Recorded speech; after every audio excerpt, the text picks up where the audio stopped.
Hello dear student, today we are going to start lesson number 12 biotechnology. What is the meaning of bio?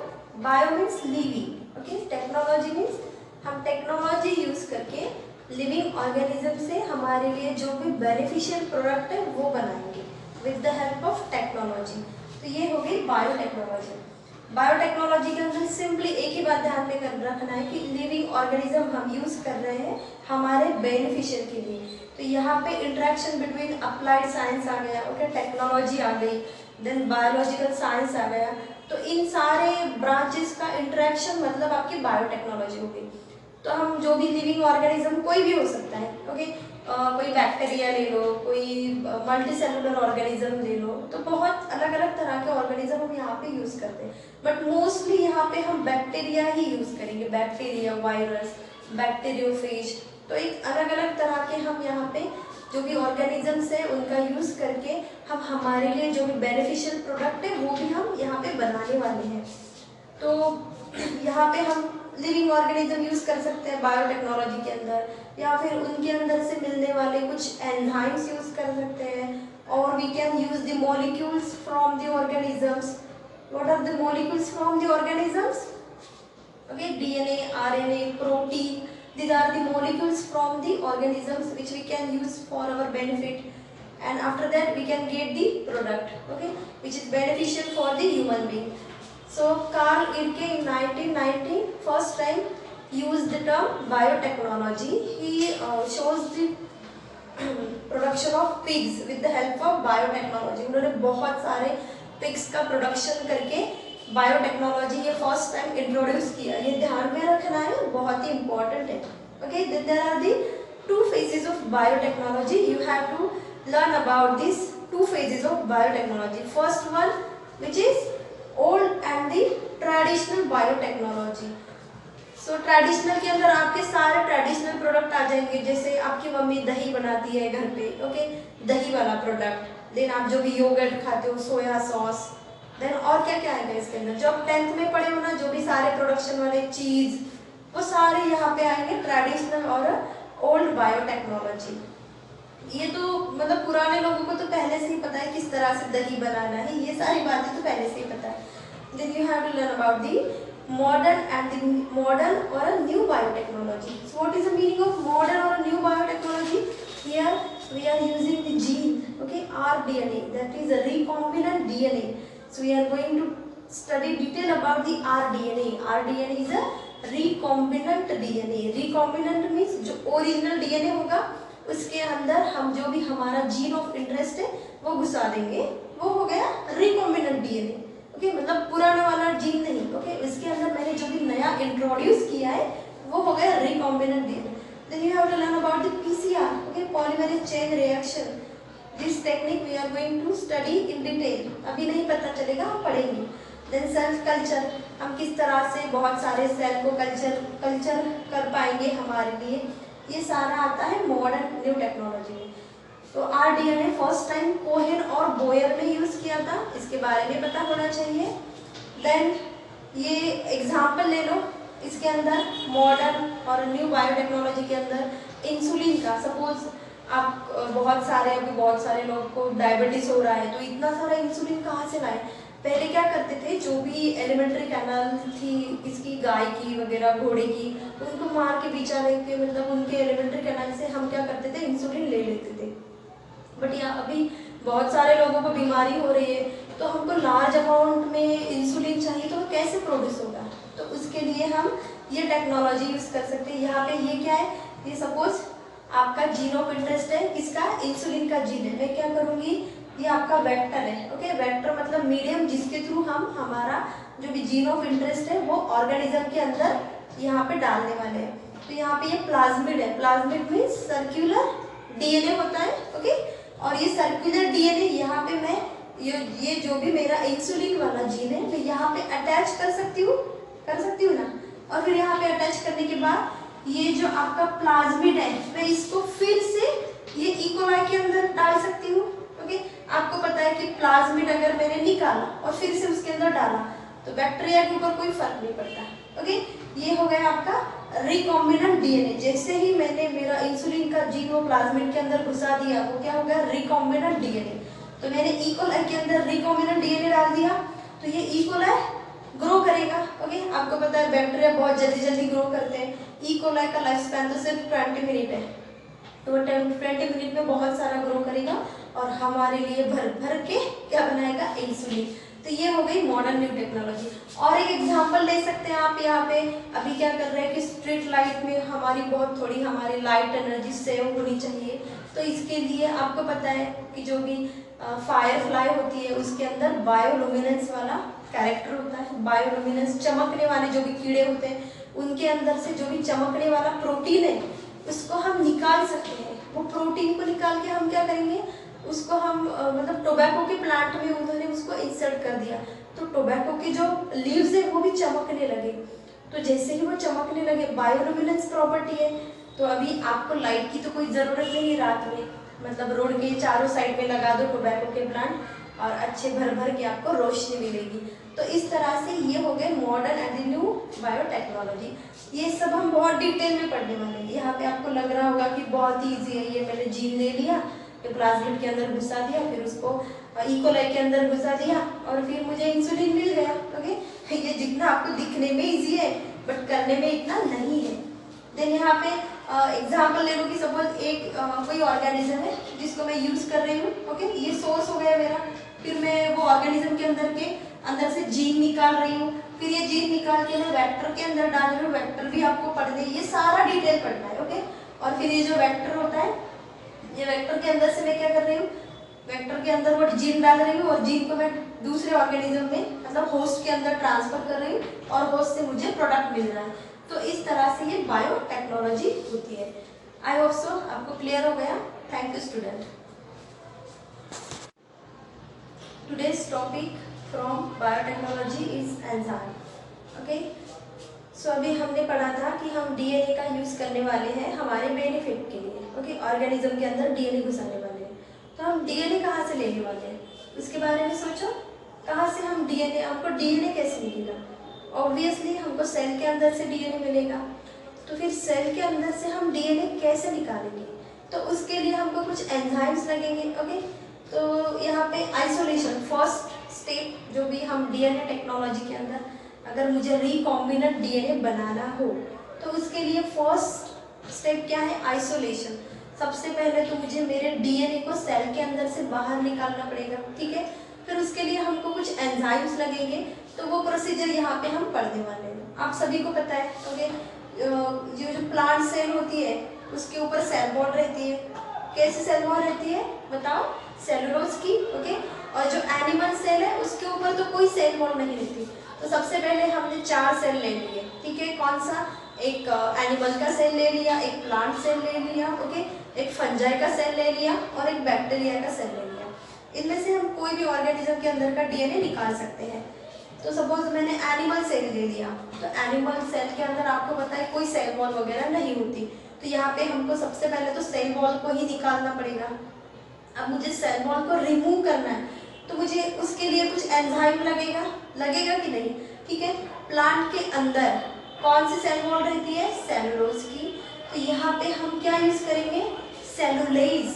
आपके लिए जो भी enzyme बनाने वाले हैं उन्होंने आपके ऊपर बहुत ही कृपा की है। ओके, आपको एंजाइम के नाम लर्न करने की कोई जरूरत नहीं। सेलुलोज का सेलुलेज कर दो, हो गया। ठीक है, तो प्लांट सेल के ऊपर सेलुलेज डाल दो। जैसे ही सेलुलेज डालोगे तो क्या होगा?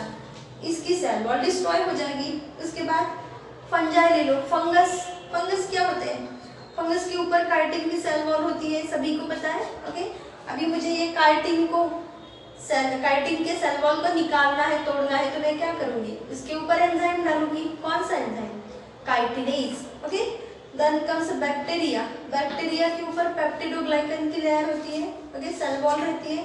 अभी मुझे ये पेप्टिडोग्लाइकन को रिमूव करना है। आपको पता है लाइसोजाइम इसका दुश्मन रहता है, बैक्टीरिया को मारता है। तो यहाँ पे मैं लाइसोजाइम यूज करूंगी। ओके, पेप्टिडोग्लाइकोनेज वगैरह ऐसा नहीं लिखना। बैक्टीरिया के बारे में हमेशा ध्यान में रखना। क्या लिखोगे?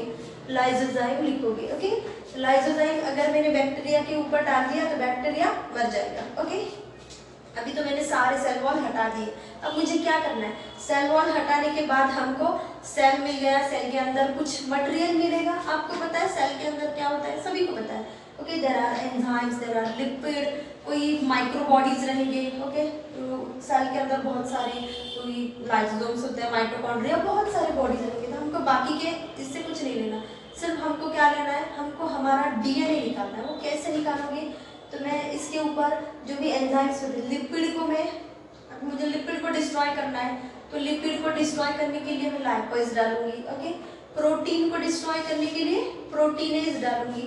तो ये चारों सेल का यही आपको सेकंड नंबर का स्टेप मिलता है। तो एंजाइम्स मिलेंगे, कुछ लिपिड, प्रोटीन, कार्बोहाइड्रेट। तो इनको निकालने के लिए ऊपर से मैं एंजाइम ऐड करूंगी। जैसे यहाँ पे एंजाइम ऐड करूंगी तो क्या होगा, इनका जो बाकी के स्ट्रक्चर वो डीजेनरेट हो जाएंगे ऑब्वियसली। फिर उसके बाद आपको डीएनए मिल जाएगा। यहाँ पे कोई न्यूक्लियस होगा, ओके, न्यूक्लियस के अंदर से आपको डीएनए मिल जाएगा। हम सारा सेल के ऑर्गेनेल सब डिस्ट्रॉय कर रहे हैं, हमको कुछ नहीं चाहिए, हमको सिर्फ डीएनए चाहिए। ठीक है, फिर ये डीएनए मुझे मिल गया। अब ये डीएनए आपको सबको पता है कैसे पड़ा हुआ है, पूरा बिखरा पड़ा हुआ है। मैं कैसे यूज करूँ, कैसे पता चल लगाओ कि यहाँ पे मेरा जीरो ऑफ इंटरेस्ट है, यहाँ पे कहाँ पे इतना बड़ा डीएनए है, मैं कैसे पता करूँगी। इसके लिए मुझे क्या करना पड़ेगा, वो डीएनए को, ओके, जो भी सेल की ऑर्गेनेलिज्म है उनको तो डिस्ट्रॉय कर चुकी हूँ। फिर ये जो थोड़ा जो भी डीएनए का जो भी पीस रिमेनिंग है, मैं उसको निकाल के, न्यूक्लियस को निकाल के कोल्ड एथेनॉल में डालूंगी, ठंडे दारू में उसको डाल दो। फिर क्या होगा, फिर आपको ऐसे ऊपर जो भी थ्रेड लाइक स्ट्रक्चर मिलेगा, जो कि फाइन थ्रेड लाइक स्ट्रक्चर आपको दारू के ऊपर मिलेगा, जिसको हम बोलेंगे डीएनए। अभी वो डीएनए को निकालना भी है। वो कैसा दिखता है पता है, अगर एक पता है आपको, एक आप खाते हो, ओके, तो एक के ऊपर का जो व्हाइटिश कलर का जैसे दिखता है ना, येलोइश कलर का, वैसे ही ये डीएनए भी दिखता है। ओके, तो फिर हमको वो डीएनए को निकालना है, एक थ्रेड लाइक स्ट्रक्चर और थोड़ा सा स्टिकी रहता है वो। ठीक है, फिर यहाँ पे स्पूलिंग की मदद से हम उसको निकालेंगे। कैसे, स्पूलिंग, ये टर्म्स बहुत इंपॉर्टेंट है। स्पूलिंग आपको पता होना चाहिए, आइसोलेशन पता होना चाहिए, किस तरह से हम आइसोलेट करते हैं डीएनए को फ्रॉम सेल, ये आपको सारी प्रोसीजर पता होनी चाहिए। यहाँ पे कोल्ड इथेनॉल आपको ध्यान में रखना है। ओके, कोल्ड एथेनॉल का यूज करके आप क्या करने वाले हो, आप अपना डीएनए सेपरेट करने वाले हो। यहाँ तक तो बात हो गई, डीएनए हमने सेपरेट कर लिया, आगे की प्रोसीजर हम बाद में देखेंगे। Today's topic is cutting of DNA. Okay, so हमने आइसोलेशन देख लिया था, हमने किस तरह से डीएनए को सेल के अंदर से आइसोलेट किया था, ये हमने पढ़ लिया। अभी आपको पढ़ना है कि किस तरह से हमको डीएनए को कट करना है। ओके, डीएनए बहुत बड़ा पीस होता है ये, और इतने बड़े डीएनए के पीस को, ओके, इतने सारे लॉन्ग थ्रेड को हम कैसे पता करेंगे कि हमारा जीरो ऑफ इंटरेस्ट कहाँ पे है। तो यहाँ पे हमको कोई तो भी ऐसा लगेगा कि जीन को कट करना चाहिए, तो जीन को कट करने के लिए मॉलिक्यूलर सीजर्स होते हैं, जिनको बोलते हैं रेस्ट्रिक्शन एंडोन्यूक्लियेजेस। रेस्ट्रिक्शन एंडोन्यूक्लियेजेस एंजाइम रहते हैं। डीएनएज पता है, डीएनएज मीन्स डीएनए को जो कि ब्रेक करने वाला एंजाइम होता है वो डीएनएज होता है। Then there are endonucleases and the exonucleases. Endonucleases क्या करेगा, एंडोन्यूक्लियेजेस हमेशा, अगर कोई मेरा डीएनए का स्ट्रक्चर है, तो एंडोन्यूक्लियेजेस क्या करेगा, यहाँ से अंदर से कट मारेगा। ओके, बीच से कट मारेगा एंडोन्यूक्लियेजेस। ठीक है, एंडो मतलब अंदर से। ठीक है, और जो भी एक्सोन्यूक्लियेजेस होगा वो कैसे कट करेगा डीएनए को, वो साइड से, मतलब बाहर से कट करेगा। इस तरह से दो तरह के एंजाइम्स रहते हैं जो कि डीएनए को कट करने के लिए यूज करते हैं, बट ज्यादातर यहाँ पे एंडोन्यूक्लियेजेस यूज करने वाले हैं। एंडोन्यूक्लियेजेस क्यों यूज करने वाले हैं, क्योंकि एंडोन्यूक्लियेजेस क्या करता है, इनका यूज करके हम स्पेसिफिक पॉइंट पे डीएनए को कट कर सकते हैं। तो एंडोन्यूक्लियेजेस को रेस्ट्रिक्शन एंडोन्यूक्लियेजेस बोलते हैं। क्यों रेस्ट्रिक्शन एंडोन्यूक्लियेजेस बोलते हैं इसको, क्योंकि ये ऐसे नहीं कहीं से भी जीन को काट दिया और जीन को खराब कर दिया, ऐसे नहीं करते वो क्या करेंगे, रेस्ट्रिक्शन एंडोन्यूक्लियेजेस स्पेसिफिक पॉइंट पे ही डीएनए को काटेंगे। अब वो स्पेसिफिक पॉइंट क्या होते हैं वो आपको पढ़ना है। तो यहाँ पे आपको सबसे पहले पैलिंड्रोम के बारे में पता है कि पैलिंड्रोम क्या होता है। पैलिंड्रोम, जैसे पैलिंड्रोम यहाँ पे देखो, अगर ये मेरा डीएनए का स्ट्रैंड है, ठीक है, ये 5 डैश, ये 3 डैश। यहाँ पे कोई सपोज डबल ये आपके न्यूक्लियोटाइड है CCC GGG, ओके। देन इसके नीचे इसका कॉम्प्लीमेंट्री स्ट्रैंड होगा GGG एंड CCC। इसको मैं कहीं से भी पढ़ूँ तो सेम ही आएगा। अगर मैं 3 डैश टू 5 डैश 8 पढ़ूँ, ऊपर वाला GGG CCC आ रहा है। अगर मैं इसको उल्टा पढ़ूँ 3 डैश GGG CCC, मतलब किसी भी डायरेक्शन में पढ़ूँ तो मेरा सीक्वेंस सेम आ रहा है। तो ऐसे सीक्वेंस को हम पैलिंड्रोम सीक्वेंस पढ़ सकते हैं, बोल सकते हैं। तो इसका एग्जाम्पल आपकी बुक में मलयालम दिया हुआ है, मलयालम, ठीक है। अगर मैंने मलयालम लिखा, मलयालम, तो मैं अगर एंड से भी पढ़ूंगी तो भी मलयालम ही पढ़ूंगी, और अगर फ्रंट से भी पढ़ूंगी तो भी क्या आएगा, मलयालम आएगा। तो उसी तरह से यहाँ पे पैलिंड्रोम सीक्वेंस इंपॉर्टेंट होता है। जब भी जब भी रेस्ट्रिक्शन एंडोन्यूक्लियोजेस जब भी काटते हैं कोई भी डीएनए को, तो वो कहाँ से काटेंगे, पैलिंड्रोम सीक्वेंस से ही काटेंगे। ऐसे नहीं कि कहीं से भी कैंची ले ली धड़ धड़ धड़ धड़ काट दिया, ऐसा नहीं है। वो स्पेसिफिक पॉइंट पे ही काटेंगे, और कौन से पॉइंट पे, पैलिंड्रोम सीक्वेंस के ऊपर ही काटेंगे। तो आपको यहाँ पे इंपॉर्टेंट है पैलिंड्रोम सीक्वेंस क्या होता है, ऐसा एग्जाम में आ सकता है। What is the meaning of palindrome sequence. Then उसका आपको इस तरह से एग्जाम्पल लिखना है पैलिंड्रोम। देन आप वहाँ पे मलयालम लिख सकते हो, मलयालम। देन अगर यहाँ पे एग्जाम्पल ले लो कि ये कोई डीएनए का जीन है जो 5 डैश टू 3 डैश एन है। मुझे अब इसको क्या करना है, मैं एंडोन्यूक्लियोजेस यूज कर रही हूँ। क्या यूज कर रही हूँ, ER, रेस्ट्रिक्शन एंडोन्यूक्लियोजेस में यूज कर रही हूँ। ये क्या है, ये कैंची है एक तरह की, यहाँ के रेस्ट्रिक्शन एंडोन्यूक्लियोजेस बहुत ही अच्छा वाला एंजाइम है जो आपको बहुत ही इम्पॉर्टेंट है। ये कैंची लेके घूमता है हमेशा। इसको क्या बोलते हैं, रेस्ट्रिक्शन एंडोन्यूक्लियोजेस। ये क्या करता है, चलो आओ मैं डीएनए को काटता हूँ, ये काटने का ही काम करता है। तो अब इसको थोड़ी पता कि कैसे काटना है, तो ये दो तरह से काट सकता है। रेस्ट्रिक्शन एंडोन्यूक्लियोजेस क्या करता है, डीएनए को कट करता है। वो दो तरह से कट करता है, ओके। फर्स्ट को बोलेंगे हम ब्लंट एंड्स। अगर उसने कट किया बीच में से, यहाँ पे सपोज उसने बीच में कट लगा लिया, यहाँ पे बीच में से, ठीक है। अगर बीच में से कट लगा लिया तो यहाँ पे कौन कौन से बॉन्ड ब्रोक हो रहे हैं, यहाँ पे देखो ब्रेक हो रहे हैं। यहाँ पे C एंड G के अंदर हाइड्रोजन बॉन्ड है, तो ब्लंट एंड्स के अंदर भी हाइड्रोजन बॉन्ड। और यहाँ पे कौन सी बॉन्ड है, बैकबोन डीएनए का किसका बना हुआ है, फॉस्फोडाइस्टर बॉन्ड का। तो यहाँ पे फॉस्फोडाइस्टर बॉन्ड भी ब्रेक हो गई, यहाँ पे हाइड्रोजन बॉन्ड भी ब्रेक हो गई। इस तरह से ये बीच में से काटता है, तो इसको हम ब्लंट एंड्स बोलते हैं, ब्लंट एंड्स। यहाँ पे ब्लंट एंड्स पे क्या होता है, यहाँ पे अगर उसने काट दिया तो क्या होगा, जैसे ही ये डीएनए को इधर से काट दिया तो ये थोड़ी ब्लंट एंड्स बहुत कम यूज होते हैं, क्योंकि यहाँ पे जो फंक्शनल ग्रुप रहता है तो वो फॉस्फेट रहता है यहाँ पे लगा हुआ। तो यहाँ पे ज़्यादातर ब्लंट एंड्स यूज नहीं करते, हम ज़्यादातर स्टिकी एंड्स यूज करते हैं। ब्लंट एंड्स के अंदर इतने प्रॉपरली वो फिट नहीं होते दूसरे जीन के अंदर, इसके लिए ब्लंट एंड्स, जिस तरह से अगर कोई एंडोन्यूक्लियोजेस ने ब्लंट एंड से काट लिया, ओके, इस तरह से अगर कट कर किया तो हम ऐसे सीक्वेंस को ज़्यादा यूज नहीं करते। उसके बाद दूसरा एग्जांपल ले लो, स्टिकी एंड्स, ओके। तो स्टिकी एंड्स मतलब क्या हो गया, स्टिकी एंड्स, यहाँ पे एक एग्जांपल ले लो, ये 5 डैश और ये 3 डैश, ये ऊपर वाला स्ट्रैंड है। यहाँ पे एग्जांपल ले लो GAATTC, ठीक है। और इसका अपोजिट सीक्वेंस क्या आएगा, CTTAAG।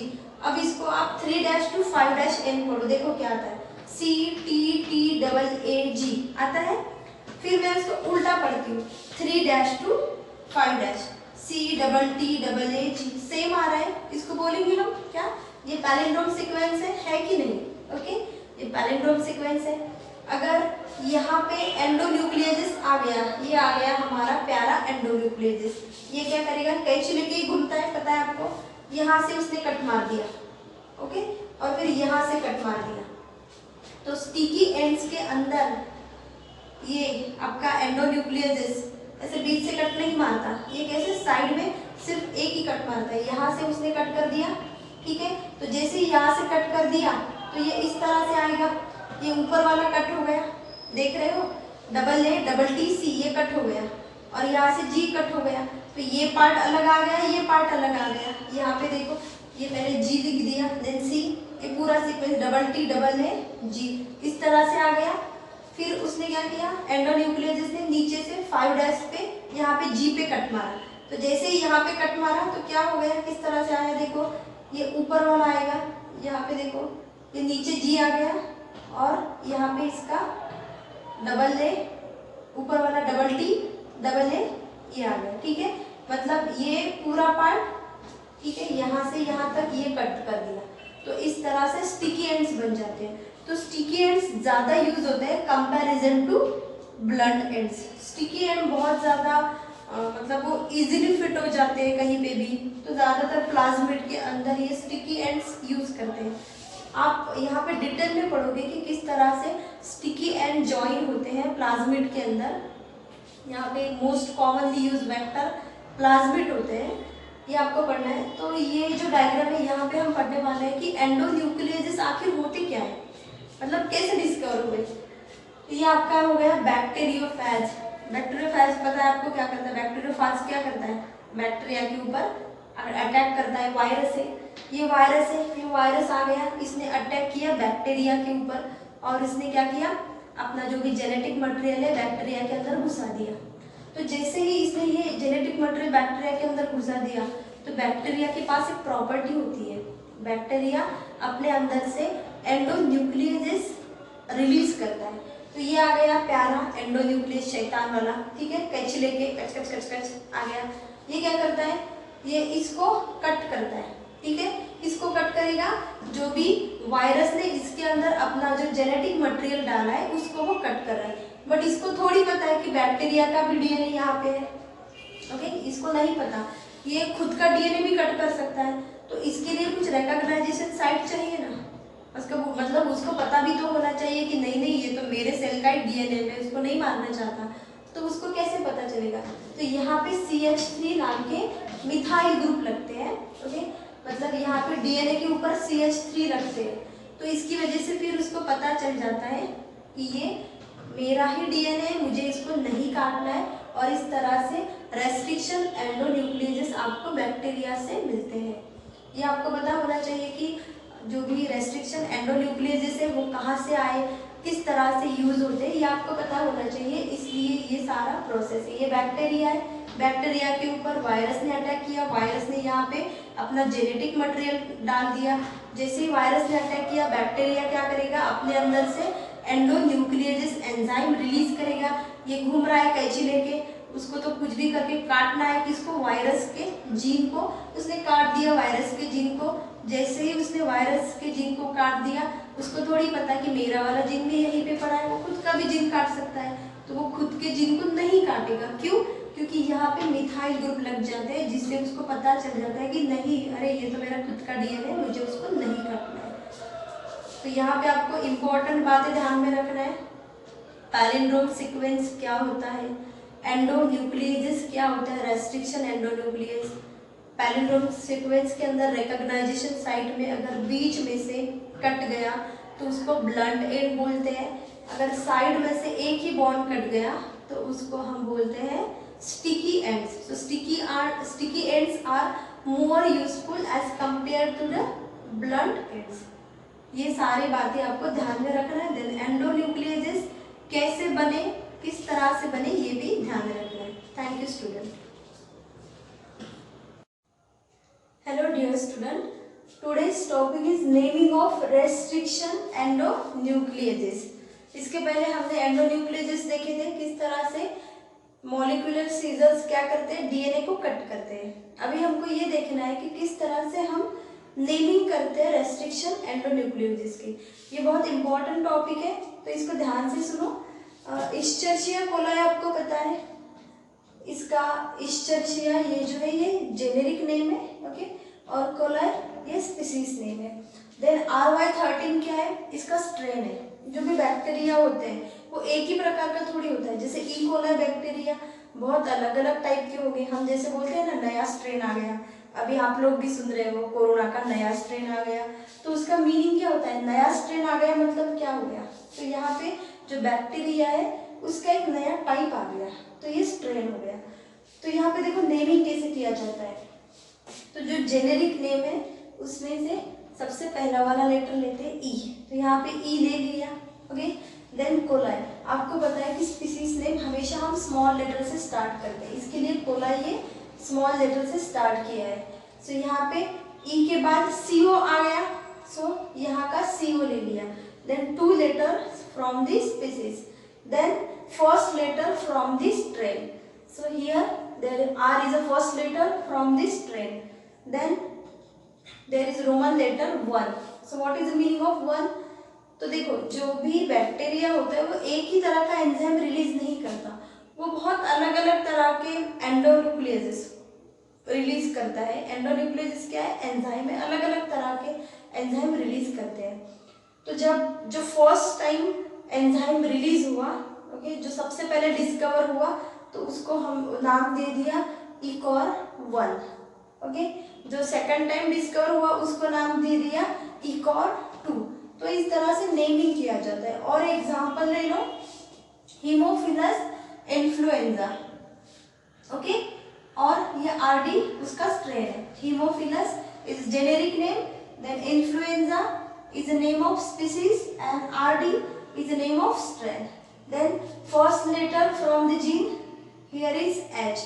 Then second letter, okay, two letters from the species IN. Okay, here is IN and here R is, okay, R तो हमने यहीं पे यूज किया था R के लिए। okay, Escherichia coli के अंदर वो हमने RY स्ट्रेन के लिए यहाँ पे R यूज किया, तो हम यहाँ से फिर से R नहीं यूज करने वाले। तो जो भी स्ट्रेन का सेकंड लेटर है वो यहाँ पे दे दिया, मतलब HIND हिंड, और यहाँ पे फर्स्ट। देन हिंड, अगर दूसरा एंजाइम रिलीज हुआ तो उसको हम हिंड सेकंड बोलेंगे। मतलब सबसे पहले डिस्कवर कौन सा हुआ? हिंड 1। सेकंड टाइम डिस्कवर हुआ हिंड 2। इस तरह से हिंड 3, हिंड 4, इस तरह से रोमन लेटर में हम नंबरिंग करते हैं on the basis of discovery. Then on the basis of, अगर इसको फर्स्ट टाइम इसको release isolated, on the basis of isolation, तो फर्स्ट एंजाइम जो कि आइसोलेट हुआ वो है हिंद 2। इसको ध्यान में रखना है। हिंद 1 फर्स्ट टाइम डिस्कवर हुआ था एंड हिंद 2 ये फर्स्ट टाइम उसको सेपरेट किया गया ई कोलाई से, सॉरी, इसको फर्स्ट टाइम बैक्टीरिया से सेपरेट किया गया हिंद 2 को। सो आई होप सो आपको अभी नेमिंग के बारे में क्लियर हो गया। जैसे हम बाइनोमियल नोमेनक्लेचर के अंदर नेमिंग करने के लिए जो रूल्स पढ़ते हैं, उसी तरह यहाँ पे भी जो भी आप एंडोन्यूक्लियसेस यूज करने वाले हैं उसके लिए भी आपको कुछ रूल्स पता होने चाहिए। Okay, thank you student. Today we are going to learn about the vectors. Okay, vectors क्या होते हैं? जेनेटिक मटेरियल को ट्रांसफॉर्म करने के लिए हम जो भी मीडियम यूज करते हैं उसको वेक्टर्स बोलेंगे। Vectors are like the vehicles. Okay, जैसे हम गाड़ी में बैठ के दूर कहीं पे भी जाते हैं ना, उसी तरह वेक्टर्स भी होते हैं। तो हमको जो हमारा जीन ऑफ इंटरेस्ट है वो अगर कोई होस्ट सेल के अंदर मुझे डालना है तो मैं क्या यूज करूँगी? वेक्टर्स यूज करूँगी। वेक्टर्स का यूज करके मैं क्या कर सकती हूँ कि जो भी मेरा जीन ऑफ इंटरेस्ट है उसको मैं होस्ट सेल के अंदर ट्रांसफॉर्म कर सकती हूँ। तो वेक्टर्स के भी कुछ प्रॉपर्टीज होने चाहिए। मोस्टली जो यूज होने वाले वेक्टर्स है वो प्लाज्मिड, बैक्टीरियोफेज, कुछ डीएनए रहते हैं, कुछ आरएनए रहते हैं, अलग अलग तरह के वेक्टर्स यूज किए जाते हैं। हर एक सेल के लिए एक स्पेसिफिक वेक्टर होता है। जैसे अगर बैक्टीरिया के अंदर आपको कोई जीन ऑफ इंटरेस्ट अगर घुसाना है तो आप क्या करोगे? मतलब ज़्यादातर प्लाज्मिड ही यूज करोगे। तो हर एक सेल का एक स्पेसिफिक वेक्टर होता है कि किसको किस तरह से कौन सा वेक्टर यूज करेंगे, तो वो हम बाद में पढ़ेंगे। सबसे पहले आपको वेक्टर्स के जो भी प्रॉपर्टीज है वो पता होनी चाहिए और वेक्टर्स एक्चुअली होता क्या है ये भी पता होना चाहिए। तो यहाँ पे सपोज एक एग्जांपल ले लो, ये इंसुलिन का जीन है, ये मेरा जीन ऑफ इंटरेस्ट है, और ये क्या है? ये प्लाज्मिड है। मैंने प्लाज्मिड किसके अंदर से? बैक्टीरिया के अंदर से प्लाज्मिड निकाला है, ये प्लाज्मिड है। तो मैं क्या करूँगी? ये जो मेरा जीन ऑफ इंटरेस्ट है इसके अंदर मुझे क्या करना है? इसको ज्वाइन करना है। बट वो कैसे यहाँ पे ज्वाइन होगा?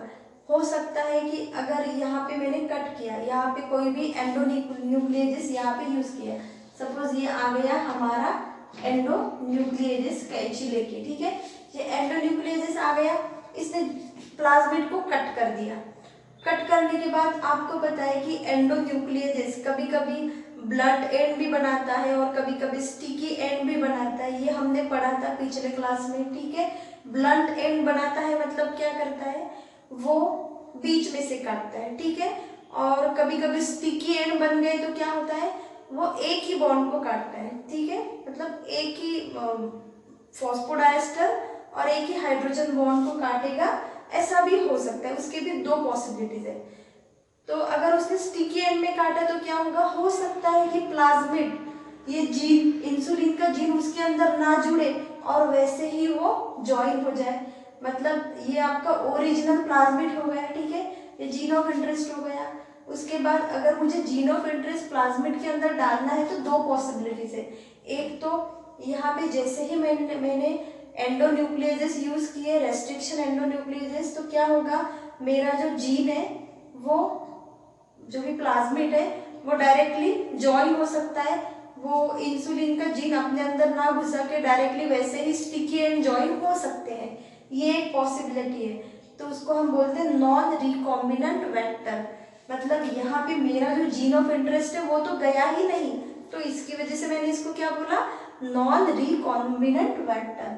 उसके बाद recombinant vector, recombinant vector means इसके पास गया, देखो यहाँ पे जो मैं डार्क में दिखा रही हूँ, इसका मतलब यहाँ पे ये जो इंसुलिन का जीन है ये यहाँ पे इसके अंदर गया, तो इसको हम बोलेंगे recombinant vector.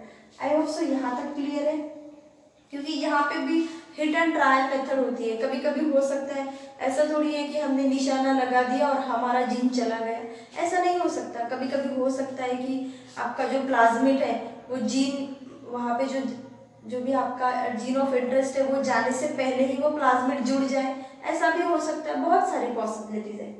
Then there are some properties of vector. First is ORI, okay, origin of replication. So जो भी आपके वेक्टर होता है उसके पास भी ORI होने चाहिए, ओके, कुछ रिकॉग्नाइजेशन साइट होनी चाहिए जहाँ पे जाके ये जो हमने जो कट लगाए हैं वो जाके वहाँ पे स्टिक हो जाए, ठीक है। अगर मैंने एक, मान के चलो कि E-CoRI से मैंने ये जीन काटा है, ठीक है, ये जो ह्यूमन के सेल के अंदर का जीन है, मैंने कौन से एंडोन्यूक्लियस से काटा, E-CoR1। उसके बाद जो प्लाज्मिड है वो प्लाज्मिड को भी मुझे किससे काटना पड़ेगा, E-CoR1 से ही काटना पड़ेगा। अगर मैंने ये जीन दूसरे मेथड से काट दिया, क्योंकि दूसरे एंडोन्यूक्लियस से, मतलब मान के चलो HIN2 से मैंने यहाँ पे कट लगाया और यहाँ पे कट लगाया E-CoR1 से, तो ये जो दो जीन है वो जुड़ नहीं पाएंगे, ओके। उनको अटैचमेंट के लिए कुछ साइट होना चाहिए, जुड़ नहीं सकते। तो जब भी हमको हमारा जो जीन ऑफ इंटरेस्ट है प्लस जो भी हमारा वेक्टर है, जो भी हम वेक्टर यूज करने वाले हैं, उसको काटने के लिए हमको एक ही टाइप का एंजाइम यूज करना है, तभी हमारा जीन ऑफ इंटरेस्ट वेक्टर के साथ जुड़ सकता है, ठीक है। सेल के अंदर डायरेक्टली ये जीन ऑफ इंटरेस्ट डालना थोड़ा मुश्किल होता है। हमको कोई भी अगर जीन ट्रांसफॉर्म जीन डालना हो तो उसके लिए आपको वेक्टर की मदद लेनी ही पड़ती है। उसके बाद ORI decide the copy number. तो कॉपी नंबर, अभी मान के चलो कि आपके पास जो भी आपका जीन ऑफ इंटरेस्ट है उसका सैंपल सिर्फ एक ही है आपके पास, और आप तो बहुत सारे एक्सपेरिमेंट करने वाले हैं, तो हो सकता है कि आपके कॉपीज नंबर खत्म हो जाए, तो आपके पास जो भी आपका वेक्टर होगा उसके बहुत सारे कॉपीज होना जरूरी है। वेक्टर या फिर आपका जो भी जीन ऑफ इंटरेस्ट है उसके भी कॉपीज होना बहुत इंपॉर्टेंट है। अगर ज़्यादा कॉपीज होंगे तभी तो आप हिट एंड ट्रायल मेथड कर पाओगे। देन जो भी वेक्टर होगा वो स्मॉल होना चाहिए साइज में, तभी वो एफिशिएंटली वर्क कर सकता है। Vector should be small in size. Then there is a selectable marker. अभी इसको पहले के लिए सिलेक्टेबल मार्कर, इसको देखने के लिए यहाँ पे आओ, देखो यहाँ पे हमने क्या किया, हमारा जो जीन ऑफ इंटरेस्ट है उसको प्लाज्मिड के अंदर डाल दिया। यहाँ पे एग्जाम्पल अभी हम प्लाज्मिड का ही लेने वाले हैं। उसको मैंने क्या बोल दिया, रिकॉम्बिनेंट वेक्टर बोल दिया, क्योंकि मैंने जो जीन ऑफ इंटरेस्ट है इसके अंदर चला गया मेरा, इसके लिए मैंने इसको रिकॉम्बिनेंट वेक्टर बोला। इसको क्या बोला, जहाँ पे मेरा जीन ऑफ इंटरेस्ट नहीं है उसको नॉन रिकॉम्बिनेंट वेक्टर बोला। अभी यहाँ पे देखो क्या हो गया, अभी नॉन रिकॉम्बिनेंट ट्रांसफॉर्मर इसको बोलेंगे। क्यों? यहाँ पे जो भी आप इसको होस्ट सेल के अंदर डालोगे तो वहाँ पे 3 पॉसिबिलिटीज होगी। एक तो होस्ट सेल के अंदर आपका जो रिकॉम्बिनेंट वेक्टर है वो चला जाए, ठीक है, या हो सकता है कि रिकॉम्बिनेंट वेक्टर ना चला जाए, जो नॉन रिकॉम्बिनेंट वेक्टर है वो ही चला जाए, ऐसा भी हो सकता है। और तीसरी पॉसिबिलिटी क्या है, जो भी आपका वेक्टर है वो गया ही ना हो सकता है ना, तीन पॉसिबिलिटीज हो सकती है। तो फर्स्ट केस में क्या हो गया, इसको नॉन रिकॉम्बिनेंट ट्रांसफॉर्मर बोलते हैं, सॉरी इसको हम बोलेंगे रिकॉम्बिनेंट ट्रांसफॉर्मर, और इसको बोलेंगे नॉन, मतलब जिसके अंदर आपका जीन ऑफ इंटरेस्ट नहीं गया उसको हम बोलेंगे नॉन रिकॉम्बिनेंट ट्रांसफॉर्मर। और जहाँ पे आपका कोई वेक्टर गया ही नहीं वहाँ पे हम बोलेंगे नॉन ट्रांसफॉर्मेंट सेल। यहाँ पे ये तो नॉन ट्रांसफॉर्मेंट हो गया, मतलब यहाँ पे जो भी आपको वेक्टर को घुसाना था वो वेक्टर तो यहाँ पे चला गया ही नहीं।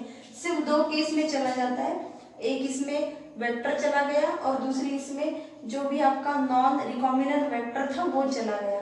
तो इसको मैंने क्या नाम दिया, नॉन रिकॉम्बिनेंट ट्रांसफॉर्मर, और इसको बोल दिया रिकॉम्बिनेंट ट्रांसफॉर्मर, क्योंकि यहाँ पे मेरा जीन ऑफ इंटरेस्ट प्रेजेंट है, इसके लिए इसको बोला रिकॉम्बिनेंट ट्रांसफॉर्मर। इसको ध्यान में रखना है, ठीक है। ये हो गया रिकॉम्बिनेंट ट्रांसफॉर्मर। अब मुझे यहाँ से ये पहचानना पड़ेगा, अभी मैंने जैसे ही मेरे जीन डाल दिया, अभी बैक्टीरिया तो ऐसे तो नहीं कि आपको नेकेड आई से दिख जाएंगे, तो मुझे कुछ पता करने के लिए कोई टेक्निक होनी चाहिए कि जो भी बैक्टीरिया के अंदर मैंने जो प्लाज्मिड डाला है तो उसके अंदर मेरा जीन ऑफ इंटरेस्ट घुसा या नहीं घुसा, उसके लिए तो मुझे कुछ आइडिया चाहिए। तो ऐसे तो नहीं कि मैंने कोई भी माइक्रोस्कोप ले लिया और ऐसे ऐसे देख लिया और मुझे पता चल गया, ऐसा नहीं होता। उसके लिए आपको पहचानने के लिए कि कौन सा ट्रांसफॉर्मेंट और कौन सा नॉन ट्रांसफॉर्मेंट सेल है उसके बारे में आपको पता होना चाहिए। तो हम यहाँ पे 2 पता कर सकते हैं, ये क्या है, ट्रांसफॉर्मेंट है, ये रिकॉम्बिनेंट ट्रांसफॉर्मेंट है, और ये नॉन रिकॉम्बिनेंट ट्रांसफॉर्मर है, और ये क्या है थर्ड वाला जहाँ पे गया ही नहीं वो है नॉन ट्रांसफॉर्मेंट सेल। तो हमको यहाँ से पहचानना है, ये तो मैं आपको बताने के लिए बोल रही हूँ, बट आपको ये एक्सपेरिमेंटली दिखाना है कि कैसे हमको पता चलेगा कि हमारा जीन ऑफ इंटरेस्ट कौन से बैक्टीरिया के अंदर गया, फिर उसके बाद ही हम इसको कल्चर कर पाएंगे। नहीं तो फिर अगर मैंने यहाँ पे मुझे पता चला कि नॉन रिकॉम्बिनेंट ट्रांसफॉर्मर को मैंने ले लिया और मैंने बैक्टीरिया कल्चर में बहुत सारे बैक्टीरिया उगा लिए, और मैंने ये सब किसके लिए किया था, जीन ऑफ ये सब किसके लिए किया था, मुझे इंसुलिन चाहिए था, और पता चला लास्ट में कि इंसुलिन ही ना मिला हो, तो उसके लिए आते हैं सिलेक्टेबल मार्कर। सिलेक्टेबल मार्कर की मदद से हम क्या कर सकते हैं कि जो भी आपका नॉन ट्रांसफॉर्मेंट सेल होता है उसको हम सेपरेट कर सकते हैं, थर्ड वन को। उसको सेपरेट करने के लिए यहाँ पे आप कुछ एंजाइम डाल सकते हैं, ठीक है, और फिर यहाँ पे आपको कुछ ये भी डालना पड़ता है एंजाइम, प्लस यहाँ पे हम कोई रेजिस्टेंट वाले एंटीबायोटिक्स डाल के हम यहाँ पे चेक करते हैं, ठीक है, कि आपका जो जीन है वो ट्रांसफॉर्म हुआ या नहीं, वो हम बाद में डिटेल में देखेंगे। बट यहाँ पे आपको अभी recombinant transformer, okay, non recombinant transformer और यहाँ पे नॉन ट्रांसफॉर्मर सेल, इसके बारे में पता होना चाहिए। देन एक एक्सप्रेशन वेक्टर होता है, क्लोनिंग वेक्टर होता है। एक्सप्रेशन वेक्टर मतलब अगर मैंने मेरा इंसुलिन का जीन है वो मैंने प्लाज्मिड के अंदर डाल दिया तो मेरा इंसुलिन का जीन एक्सप्रेस होना चाहिए, तो ऐसे वेक्टर को हम एक्सप्रेशन वेक्टर बोलेंगे। क्लोनिंग वेक्टर मतलब क्या हो गया, अगर ये मेरा प्लाज्मिड है, ठीक है, प्लाज्मिड के अंदर मैंने इंसुलिन का जीन डाल दिया तो मुझे सिर्फ उसके कॉपीज चाहिए, ठीक है, एक्चुअली वो उसमें डाला गया है, सिर्फ मुझे उसके बहुत सारे कॉपीज बनाना है। कॉपीज क्यों बनाना है, प्लाज्मिड की मुझे बहुत सारे कॉपीज बनाना है, क्योंकि हो सकता है ये तो मैं हीट एंड ट्रायल मेथड करने वाली हूँ, कुछ बैक्टीरिया के अंदर उसको घुसाने की कोशिश करूंगी, वो जाएंगे या नहीं जाएंगे ये तो गॉड नोस, ठीक है। तो यहाँ पे हमको क्या करना पड़ता है, उसको क्लोनिंग करना पड़ता है। क्लोनिंग की मदद से क्या होगा, जैसे मैंने प्लाज्मिड के अंदर मेरा जीन ऑफ इंटरेस्ट डाल दिया तो फिर मैं क्या कर सकती हूँ, उसके बहुत सारे कॉपीज बना लूंगी। इसको क्लोनिंग वेक्टर का और एक एग्जाम्पल ले सकते हो कि कोई मतलब कहीं कहीं तो भी खून हो गया हो तो फिर आपको वहाँ से ब्लड के ड्रॉपलेट्स मिल जाते हैं, ठीक है, तो फिर ड्रॉपलेट से आपको पता चल जाता है कि फिर उसका डीएनए मैच करके, तो जो ड्रॉपलेट्स रहते हैं तो वो ड्रॉपलेट से क्या, अभी वो ड्रॉपलेट से तो थोड़े बहुत ही सेल मिलेंगे, वो सेल से हम डीएनए निकालेंगे और फिर वो डीएनए की स्टडी करेंगे। तो वो डीएनए सफिशिएंट नहीं होता, क्योंकि आपके पास तो थोड़ा सा ही ब्लड था और वो ब्लड में से सिर्फ आप डब्ल्यूबीसी से ही डीएनए निकाल सकते हो, क्योंकि आपको पता है प्लेटलेट्स के अंदर तो मतलब आपको अच्छा डीएनए नहीं मिलेगा, आरबीसी के अंदर तो न्यूक्लियस ही नहीं होता, काय का डीएनए आ गया। तो फिर अगर जो भी आपको अगर पता करना हो ब्लड सेल के अंदर को आपको डीएनए की स्टडी करनी हो, तो आपको किसके अंदर से डीएनए निकालना पड़ता, डब्ल्यूबीसी के अंदर से, ठीक है। और फिर वो डीएनए को निकाल के उसकी स्टडी की जाती है। बट वहाँ पे स्टडी में हो सकता है कि कुछ डीएनए डैमेज हो जाए, कुछ खराब हो जाए, तो हमारे पास बहुत सारी कॉपीज होना जरूरी है। तो ये क्लोनिंग वेक्टर की मदद से हम क्या कर सकते हैं, जो भी हमारा जीन ऑफ स्टडी है उसके बहुत सारे कॉपीज बना के रख सकते हैं, कि अगर ये लो, ये मेरी कॉपी खराब हो गई, दूसरी है मेरे पास, ये कॉपी खराब हो गई, तीसरी है मेरे पास, ऐसे बहुत सारे कॉपीज होना जरूरी होता है। उसके लिए क्लोनिंग वेक्टर आता है। देन आपको क्लोनिंग साइट पता होनी चाहिए। ओके, वेक्टर की क्लोनिंग साइट मतलब देखो, मान के चलो कि ये प्लाज्मिड है, ठीक है, यहाँ पे क्लाव 1 क्या है, ये एंडोन्यूक्लियस है, ठीक है, रेस्ट्रिक्शन आरई बोलूंगी मैं इसको, ये रेस्ट्रिक्शन एंडोन्यूक्लियस है। देन ECOR1 ये भी रेस्ट्रिक्शन, और उसके बाद HIND2 ये भी है। तो यहाँ पे क्या हो गया, यहाँ पे मल्टीपल क्लोनिंग साइट हो गई, मतलब एक ही जगह पे देखो, यहीं पे HIND2 है, यहीं पे ECOR है, यहीं पे क्लाव1 है, मतलब एक के ऊपर एक ओवरलैप हो गए, इसको मल्टीपल क्लोनिंग साइट बोलते हैं।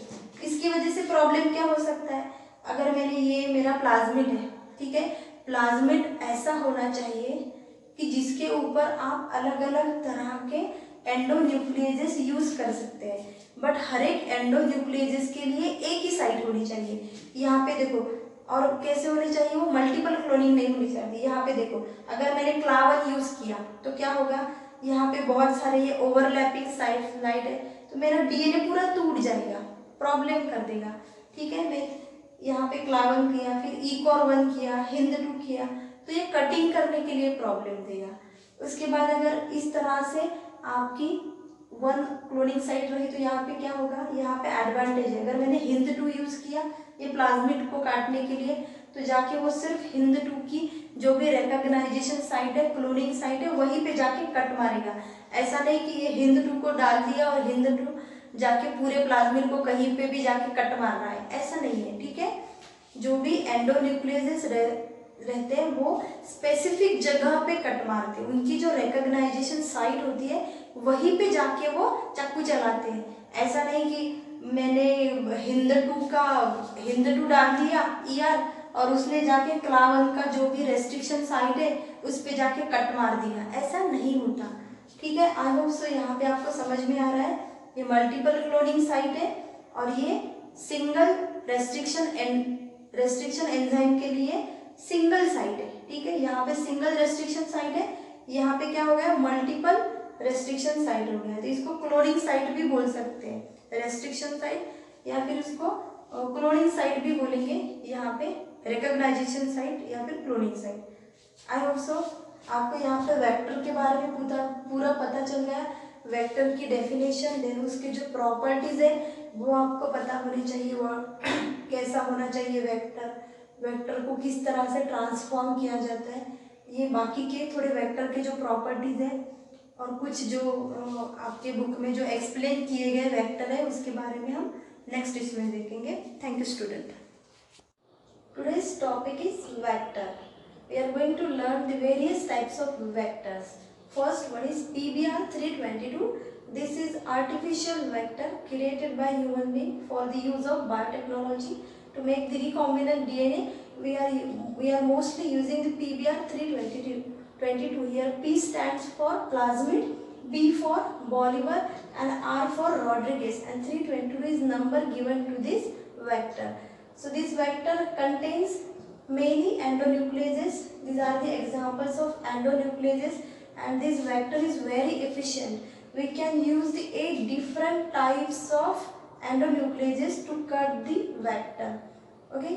सो आप यहाँ पे इसके पहले हमने ये सारे वेक्टर्स के बारे में पढ़े थे, ठीक है। तो यहाँ पे ये जो आप एंडोन्यूक्लियस देख रहे हैं, यहाँ पे बैम सेल, ये आपको स्ट्रक्चर ध्यान में रखना है, वेरी इंपॉर्टेंट है। तो यहाँ पे सबसे पहले देखो कि ये क्या है, टेट्रासाइक्लिन का जीन है, इसको आपको मार्क करके रखना है। सबसे पहले यहाँ पे आएगा टेट्रासाइक्लिन का जीन, देन यहाँ पे क्या आएगा, यहाँ पे एम्पिसिलिन का आएगा, ठीक है। तो यहाँ से यहाँ तक इसको मार्क करके रखो। यहाँ पे एम्पिसिलिन रजिस्ट्रेशन आ गया और यहाँ पे टेट्रासाइक्लिन को रेजिस्टेंट करने वाला जीन आ गया। मतलब प्लाज्मिड के अंदर अभी दो टाइप के जीन है, ये जीन एम्पिसिलिन को रेजिस्टेंस देगा और ये जीन टेट्रासाइक्लिन को रेजिस्टेंस देगा। एम्पिसिलिन और टेट्रासाइक्लिन क्या है, एंटीबायोटिक्स है। तो टेट्रासाइक्लिन के अंदर आपको ध्यान में रखना है क्या है, बैम सेल, इस तरह से, मतलब ऐसे ध्यान में रखोगे बम सेल, ओके, इस तरह से। तो बैम 1 and SAL1, these are the two endonucleases present in the tetracycline gene. Then comes PVU second. This is another type of endonucleases, just SAL के थोड़ा आगे present है, PVU second, इसको भी ध्यान में रखना है। उसके बाद यहाँ पे एम्पिसिलिन रेजिस्टेंस के पास जाओ, फिर यहाँ पे भी आपको दो तरह के एंडोन्यूक्लियेजेस मिल जाएंगे। यहाँ पे फर्स्ट PST फर्स्ट, ओके, और उसके बाद PVU फर्स्ट। तो PVU सेकंड यहाँ पे यूज किया गया है और PVU फर्स्ट यहाँ पे यूज किया गया है। तो इसको ध्यान में रखना थोड़ा इजी है। सबसे पहले ध्यान में रखना कि एक सर्कल निकालना, उसके अंदर आपको पहले टेट्रासाइक्लिन का जीन दिखाना है, उसके बाद आपको एम्पिसिलिन का जीन दिखाना है, इस तरह से, ठीक है। फिर टेट्रासाइक्लिन के अंदर कौन से दो जीन प्रेजेंट है, कौन से एंडोन्यूक्लियस प्रेजेंट है, वो हमको दिखाना है, ये BAM1 और SAL1। उसके बाद उसके आगे PVU सेकंड प्रेजेंट है, ठीक है। फिर PVU फर्स्ट तो आपको एम्पिसिलिन के जीन के अंदर प्रेजेंट है दिखाना है, और दूसरा PST फर्स्ट हो गया। उसके पहले और जस्ट उसके अपोजिट, PVU के अपोजिट यहाँ पे आपको प्रेजेंट दिखेगा ECOR1, ठीक है। उसके बाद CLAV1 एंड HIND थर्ड। तो इस तरह से इसको ध्यान में रखना है, ये डायग्राम को किस तरह से PBR 322 के अंदर कौन कौन से एंडोन्यूक्लियस प्रेजेंट है, ये आपको बाय हार्ट करना है। Then comes PUC, P stand for plasmid, U stand for University of California. So this is also mostly used vector. ये वेक्टर की खासियत ये है कि हम क्या कर सकते हैं, हम इंसर्शन करके जो भी हमारा जीन, इंटरेस्ट का जीन है, उसको हम इजीली इंसर्ट करके हम पता कर सकते हैं कि कौन सा सेल ट्रांसफॉर्मेंट है और कौन सा नॉन ट्रांसफॉर्मेंट है। इसके पहले हमने पढ़ा था कि जिस तरह से जैसे ही हम हमारा जो भी जीन ऑफ इंटरेस्ट है, अगर वो किसी सेल के अंदर डालना हो, ठीक है, वेक्टर थ्रू, तो हो सकता है कि वो वेक्टर के साथ ना जुड़े, ठीक है, हो सकता है कि वो वेक्टर के साथ जुड़ जाए, रिकॉम्बिनेंट वेक्टर बन सकता है या फिर नॉन रिकॉम्बिनेंट वेक्टर बन सकता है। तो हमको पता करना होता है कि हमारा जो जीन ऑफ इंटरेस्ट है वो एक्चुअली कौन से बैक्टीरिया के अंदर गया। तो उसको चेक करने के लिए आपको थोड़ी लॉन्ग प्रोसीजर लगती थी, बट ये जो PUC वेक्टर है, यहाँ पे एक टेक्निक दी गई है कि जहाँ से आप इजीली फाइंड आउट कर सकते हैं कौन सा ट्रांसफॉर्मेंट है और कौन सा नॉन ट्रांसफॉर्मेंट बैक्टीरिया है, इजीली आप फाइंड आउट कर सकते हैं PUC वेक्टर को। ये भी इम्पोर्टेंट है, PUC PBR both are the artificial vector.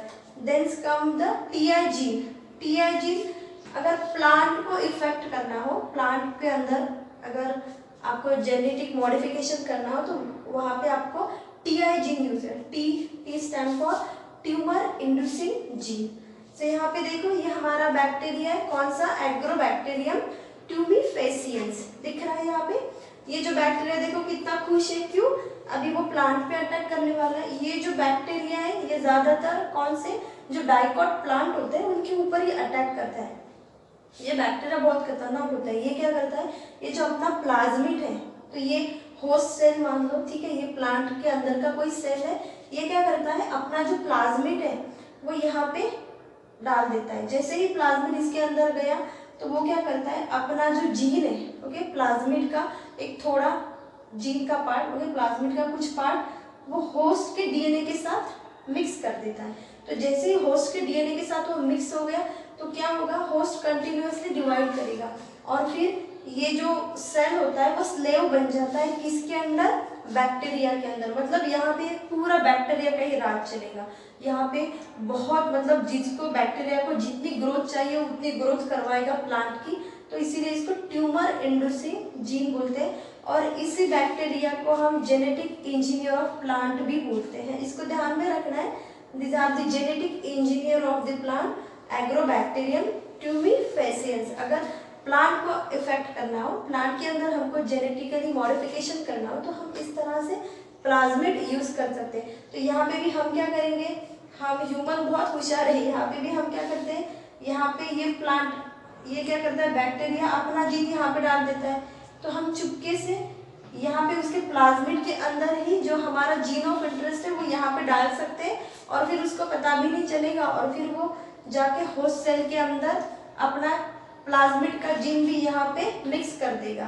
तो इस तरह से मतलब साइंटिफिकली भी हम हमारे लिए जो बेनिफिशियल प्रोडक्ट है ये हम टीआई जीन से प्रोड्यूस कर सकते हैं। उसके बाद है एनिमल। हमने यही पढ़ा था कि वेक्टर्स जो होते हैं वो बहुत स्पेसिफिक होते हैं। जैसे बैक्टीरिया के अंदर मुझे कुछ जीन ट्रांसफर करना हो तो मैं ज़्यादातर प्लाज्मिड यूज़ करूँगी। अगर प्लांट सेल के अंदर मुझे कुछ जीन ट्रांसफर करना हो तो मैं ज़्यादातर टीआई जीन यूज़ करूँगी।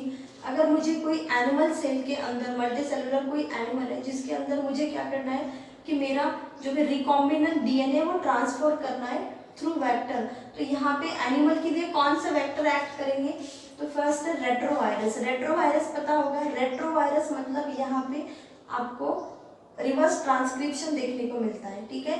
मतलब रेट्रोवायरस के अंदर RNA as a genetic material होता है, then lambda fish and M13 ये क्या है, ये एनिमल को एफेक्ट, एनिमल को जेनेटिकली मॉडिफाइड करने के लिए ये वेक्टर्स यूज किए जाते हैं। Then come the bacteriophage. Bacteriophage ये क्या है, अगर किसी बैक्टीरिया के अंदर आपको जीन डालना है तो हम बैक्टीरियोफेज नाम का वायरस यूज कर सकते हैं। ये वायरस जाके बैक्टीरिया के ऊपर अटैक करता है और जो भी उसका नया जो जीन है वो बैक्टीरिया के अंदर इंड्यूस कर देता है। Then YAC yeast artificial chromosomes, okay, ये भी आर्टिफिशियल बना हुआ है। अगर ईस्ट के अंदर मुझे कोई जेनेटिकली मॉडिफाइड जीन डालना हो तो मैं ये वेक्टर यूज करूंगी, yeast artificial chromosome. Then bacteria artificial chromosome, ये किसके लिए यूज होगा, अगर बैक्टीरिया के अंदर मुझे मेरा जीन ऑफ इंटरेस्ट डालना है तो ये यूज होगा। तो इस तरह से ये सारे नाम ध्यान में रखना है।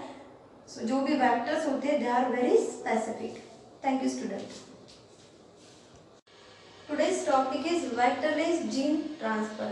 Up till now you have learned about how to transfer the gene with the help of vectors. Now we are going to transfer the gene in the host cell without the vector. So there are some methods given here which you have to learn about the vector-led genes transfer. First one is electroporation. You know that DNA is hydrophilic in nature and it is acidic. Hydrophilic means water loving, and the cell is made up of phospholipid bilayer. Cell membrane is made up of phospholipid bilayer. So there are lipid. It means that lipid are lipophilic. Lipophilic means lipid को प्यार करने वाले, okay. और ये जो DNA ये hydrophilic है, water को प्यार करने वाले। ऑब्वियसली तो यहाँ पे ये जीन इसको एंटर नहीं करने देगा, ये सेल के अंदर ये जीन इजीली एंटर नहीं करेगा। हमको विदाउट वेक्टर यहाँ पे ट्रांसफॉर्मेशन करना है, ठीक है। यहाँ पे हम डायरेक्टली मुझे ये जीन मेरे सेल के अंदर मुझे डालना है तो ये सेल अलाउड नहीं करेगा। Why? Because the cell membrane is made up of phospholipid bilayer and lipids will never allow the hydrophilic part to enter into this cell. So that's why there is a technique electroporation. Here what we are going to do, we are going to give the electric shock to the cell. देखो कितनी cruel method है, यहाँ पे हम cell को electric shock दे रहे हैं। यहाँ पे देखो उसके तो बाल ही खड़े हो गए, ओके, किस तरह से उसका मुंह हो गया है। क्यों? यहाँ पे हम क्या कर रहे हैं, उसको इलेक्ट्रिक शॉक देने वाले हैं, जिससे क्या होगा, जैसे ही यहाँ पे इलेक्ट्रिक शॉक दे दिया तो क्या होगा, इसके जो पोर्स है वो ओपन हो जाएंगे, ओके, और ये जो मेम्ब्रेन है ये इसको अलाउ करेगी जीन को एंटर करने के लिए, ठीक है। Then second method is competent host. We have to make the competent host to transfer the gene without vector. So first this is the gene of interest and this is your host cells. Okay, first you have to make the host cell competent. How we can make the host cell competent? You have to add the calcium ion into the cell. Here we are adding the calcium ion. This is your cell, host cell. Here you want to insert the gene of interest. This is your cell. Then comes the ice. Okay, उसके बाद हम उसको ice में डालेंगे. सबसे पहले क्या किया, उसके अंदर कैल्शियम आयंस डाले. Then we have to put it into the ice. Okay, cold, उसको ठंड लग रही है, अभी उसको आइस में डाला गया. फिर बाद में यहाँ पे क्या होगा, यहाँ पे आइस में डालने के बाद उसको हीट करना है. हीट करना है मतलब यहाँ पे देखो हीट, तो यहाँ पे 42 डिग्री सेल्सियस पे उसको हीट शॉक देना है. तो जैसे ही आप यहाँ पे हीट शॉक दोगे तो क्या होगा, यहाँ पे पोर्स बन जाएंगे. ठीक है, सेल की जो मेम्ब्रेन है उसके ऊपर पोर्स बन जाएंगे और फिर ये पोर्स से आपका जो जीन ऑफ इंटरेस्ट है वो इजीली एंटर कर पाएगा. ठीक है, so this gene of interest will easily enter into this cell. Then again you have to put the cell into the ice. Why? To close the pores. Okay, क्या किया हमने, सबसे पहले कैल्शियम आयन से यहाँ पे सेल के ऊपर डाल दिए. देन हमने सेल को आइस के अंदर डाल दिया. ओके, फिर आइस के अंदर से निकाला सेल को. फिर वहाँ पे हमने क्या किया, उसको 42 डिग्री सेल्सियस पे हीट शॉक दे दिया. जैसे ही हीट शॉक दे दिया तो वहाँ पे जो भी सेल मेम्ब्रेन है वहाँ पे पोर्स बन गए. और फिर पोर्स बनने के बाद फिर जीन ऑफ इंटरेस्ट इसके अंदर चला गया और फिर से मुझे पोर्स को क्लोज करना है, क्योंकि अगर मैंने पोर्स ओपन रखे तो हो सकता है कि मेरा जीन ऑफ इंटरेस्ट बाहर निकल जाए. तो इस तरह से कॉम्पिटेंट होस्ट ये टेक्निक होती है. I hope so you are clear here. Now the third technique is micro injections. This technique is usually used for the animals. So here there are some pipette. These are the fine pipettes. You know that DNA is very minute. These are the microscopic. We are doing all these things at microscopic level. So there are some pipette. Cell को हम DNA को ऐसे हाथ में थोड़ी पकड़ पाएंगे. तो यहाँ पे हम क्या कर रहे हैं, यहाँ पे सेल को क्या कर रहे हैं, सेल को हम इंजेक्शंस लगा रहे हैं. माइक्रो इंजेक्शंस, बहुत ही माइन्यूट नीडल में इंजेक्शंस लगा रहे हैं. कैसे लगाएंगे, सबसे पहले यहाँ पे एक पिपेट लेंगे. वो पिपेट से क्या कर रहे हैं, सेल को होल्ड कर रहे हैं. ठीक है, फिर सेल को होल्ड करने के बाद यहाँ से ये जो आप देख रहे हो ये क्या है, माइक्रो इंजेक्शन है. और माइक्रो इंजेक्शन के अंदर आपका जीन ऑफ इंटरेस्ट होगा. ठीक है, मैंने सेल को ऐसे पकड़ के रखा, फिर जो मेरा जीन ऑफ इंटरेस्ट है उसको माइक्रो नीडल से मैं वो सेल के अंदर उसको इंसर्ट कर रही हूँ. ठीक है, तो ये हो गया माइक्रो इंजेक्शन. ये ज़्यादातर एनिमल के लिए यूज में आता है. तो जैसे ही माइक्रो इंजेक्शन में मैंने उसके अंदर इंजेक्शन लगा दिया तो मेरा जीन ऑफ इंटरेस्ट ये सेल के अंदर चला जाता है. Then come gene gun. ठीक है, यहाँ पे शॉर्ट करना है. ये भी हीट एंड ट्रायल मेथड है. This one is also the hit and trial method. यहाँ पे क्या हो सकता है कि जीन गन ये टंगस्टन की बनी हुई रहती है. यहाँ पे गोल्ड की बनी हुई गन रहती है, मतलब गोल्ड के यहाँ पे जो फॉइल रहती है गन के अंदर का जो भी सारा पार्ट्स होता है वो इसकी बनी हुई रहती है गोल्ड की. क्यों? क्योंकि गोल्ड बहुत ज़्यादा रिएक्टिव नहीं होता, तो यहाँ पे गोल्ड यूज़ करना सुटेबल लगता है, इसके लिए उन्होंने गोल्ड यूज़ किया. तो यहाँ पे हम क्या कर रहे हैं, शॉर्ट कर रहे हैं अपने सेल को with the help of tungsten या फिर गोल्ड की गन से. तो यहाँ पे गन के अंदर हमारा जीन ऑफ इंटरेस्ट हम रख देंगे. ठीक है, जीन ऑफ इंटरेस्ट जहाँ पे यहाँ पे रख देंगे और फिर वो सेल के ऊपर निशाना करके शॉर्ट कर देंगे. ऐसे नहीं, इतने जोर से भी शॉर्ट नहीं लगाना है कि हमारा सेल ही मर जाए. ठीक है, हम शॉर्ट कैसे लगाएंगे, बहुत ही धीरे से, और उसका भी मेजरमेंट होगा. ऐसा नहीं कि शॉर्ट कर दिया और फिर मेरे सेल को मैंने टुकड़े कर दिए, ऐसा नहीं होता. यहाँ पे जो सेल होता है उसको मुझे शॉर्ट करने के लिए पर्टिकुलर प्रेशर या फिर पर्टिकुलर स्पीड से उसको मुझे शॉर्ट करना पड़ता, और फिर वो धीरे से इस तरह से शॉर्ट करेंगे कि वहाँ से न्यूक्लियस के अंदर हमारा डीएनए चला जाए. और ये जीन गन की टेक्निक ज़्यादातर प्लांट के लिए यूज होती है. तो यहीं पे वेक्टर लेट जीन्स हमारा एंड होता है. Thank you. Hello dear student, today we are going to learn about the gel electrophoresis under the topic rDNA technology. In gel electrophoresis, what you have to do? You have to separate the fragmented gene. इसके पहले आपने क्या किया था, जो cell होते हैं cell के अंदर से हमने डीएनए निकाला था। डीएनए निकाल के फिर हमने वेरियस एंडोन्यूक्लियसेस यूज़ किए थे और वो एंडोन्यूक्लियसेस यूज़ करके हमारा जो जीन ऑफ इंटरेस्ट है वो फ्रैगमेंट में टूट गया। ठीक है, अभी जो फ्रैगमेंट्स है मुझे पहचानना है कि मेरा जीन ऑफ इंटरेस्ट, मुझे उसको सेपरेट करना है, तो उसके लिए ये टेक्निक है जेल इलेक्ट्रोफोरेसिस। यहाँ पे जो भी जीन के जो भी फ्रैगमेंट्स होते हैं डीएनए के या फिर जीन के जो भी फ्रैगमेंट्स होते हैं उनको सेपरेट करने के लिए ये टेक्निक यूज़ की जाती है। तो जेल इलेक्ट्रोफोरेसिस के अंदर आपको ये यहाँ पे एक जेल दिया जाता है। जेल का मतलब एगरोस जेल होता है। एगरोस जेल आपकी जो भी रेड अलगी होता है उनसे मिलता है, तो एगरोस जेल दिया जाता है। एगरोस जेल की पाउडर भी मिलती है, तो उसको डिस्टिल वाटर के अंदर डाल दिया तो वो जेली लाइक सब्सटेंस बनता है। फिर हमको ग्लास की एक प्लेट ले ली, यहाँ पे देखो एक ग्लास की प्लेट ले ली और यहाँ पे वो एगरोस जेल डाल दिया। फिर एगरोस जेल डालने के बाद यहाँ पे ऐसे छोटे छोटे पोर्स किए जाते हैं। यहाँ पे ये छोटे जो पोर्स रहते हैं इनको वेल्स बोलते हैं। और फिर यहाँ पे जो भी हमारे फ्रैगमेंटेड जीन है उसको हम यहाँ पे डालेंगे। ठीक है, और यहाँ पे 2 कैथोड्स लिए जाते हैं। ठीक है, एक पॉजिटिव चार्ज वाला, एक नेगेटिव चार्ज। ठीक है, तो आपको पता है कि जो डीएनए रहता है वो क्या रहता है, नेगेटिवली चार्ज मॉलिक्यूल रहता है। ऑब्वियसली वो पॉजिटिव चार्ज की तरफ अट्रैक्ट करेगा। ठीक है, तो जैसे ही मैंने मेरा डीएनए यहाँ पे डाल दिया या फिर जीन, ठीक है, जीन यहाँ पे डाल दिया, तो जीन के जो फ्रैगमेंट्स है जो लॉन्गर होंगे वो थोड़े पीछे रहेंगे क्योंकि यहाँ पे बहुत सारे पोर्स हैं। ठीक है, उनको वो पोर्स में से जाना है क्योंकि यहाँ पे अट्रैक्ट हो रहे हैं जो भी निगेटिव चार्ज वाले मॉलिक्यूल्स है वो यहाँ पे अट्रैक्ट हो रहे हैं। थ्रू पोर्स ये पॉजिटिव चार्ज की तरफ जाएंगे। तो यहाँ पे जो बड़े वाले होंगे वो पीछे रह जाएंगे और जो छोटे छोटे रहते हैं वो यहाँ पे रह जाएंगे। वो कैसे होगा, यहाँ पे एक पीएच स्केल रहती है। ठीक है, उसके लिए आपको आइसोइलेक्ट्रिक फोकसिंग पता होना चाहिए। आइसोइलेक्ट्रिक फोकसिंग मीन्स क्या होता है कि जो भी अगर कोई भी चार्ज मॉलिक्यूल होगा वो सर्टन पीएच पे न्यूट्रलाइज हो जाएगा, तो उसको हम बोलते हैं आइसोइलेक्ट्रिक पॉइंट। सपोज ये जो डीएनए है तो यहाँ पे अराउंड मतलब आप मान के चलो कि 6 पॉइंट पे ही ये क्या हो गया, डिस्चार्ज हो गया। ठीक है, ये जो निगेटिवली चार्ज मॉलिक्यूल है यहीं पे वो डिस्चार्ज हो गया, मतलब क्या हुआ, इसका आइसोइलेक्ट्रिक पॉइंट यहाँ पे आ गया।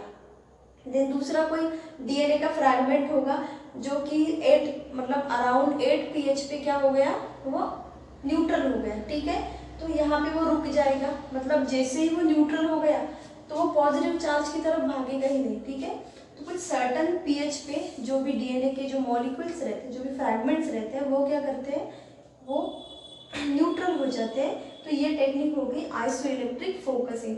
तो यहाँ पे सपोज ये जो पार्ट्स है फ्रैगमेंटेड, ये पार्ट यहाँ पे अराउंड आप यहाँ पे कंसिडर करो कि 8 पीएच पे ये यहाँ पे रुक गए। ठीक है, ये न्यूट्रलाइज हो गए। देन यहाँ पे दूसरा जो फ्रैगमेंट है वो 7 पीएच पे न्यूट्रलाइज हो गया।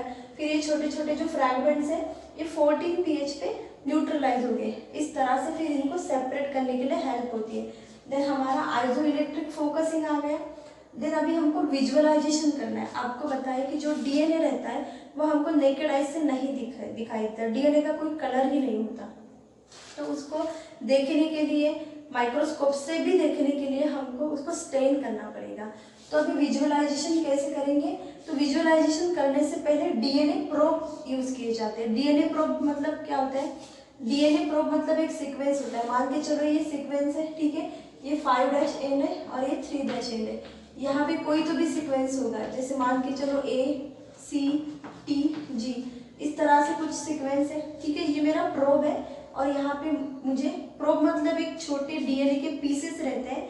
अगर मैंने ये प्रोब कैसे रहते हैं, रेडियो एक्टिव प्रोब्स रहते हैं। ठीक है, अगर मैंने ये प्रोब मेरे एगरोस जेल के ऊपर डाल दिए, ठीक है, ये जेल के ऊपर जैसे ही मैंने डाल दिए तो क्या होगा, ये जो इसका जो अपोजिट, ठीक है, इसका जो एंटी पैरेलल स्ट्रैंड अगर यहाँ पे प्रेजेंट होगा तो ये जाके वो स्ट्रैंड से ज्वाइन हो जाएगा। ठीक है, जिससे हम हमारे डीएनए को आइडेंटिफाई करने के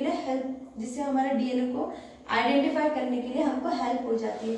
तो डीएनए प्रोब समझ में आ गया। डीएनए प्रोब रेडियो एक्टिव रहते हैं। ठीक है, डीएनए प्रोब जैसे ही डालोगे, बहुत सारे डीएनए प्रोब हम ये एगरोस जेल के प्लेट के अंदर डालेंगे। जैसे ही जेल के प्लेट के अंदर मैंने डाल दिया तो क्या होगा, इसके जो एंटी पैरेलल स्ट्रैंड्स है वहाँ पे जाके ज्वाइन कर लेंगे। ठीक है, ज्वाइन करने के बाद फिर मैं क्या करूँगी, उसके ऊपर विजुअलाइजेशन करने के लिए या तो इथिडियम ब्रोमाइड डालूंगी, ठीक है।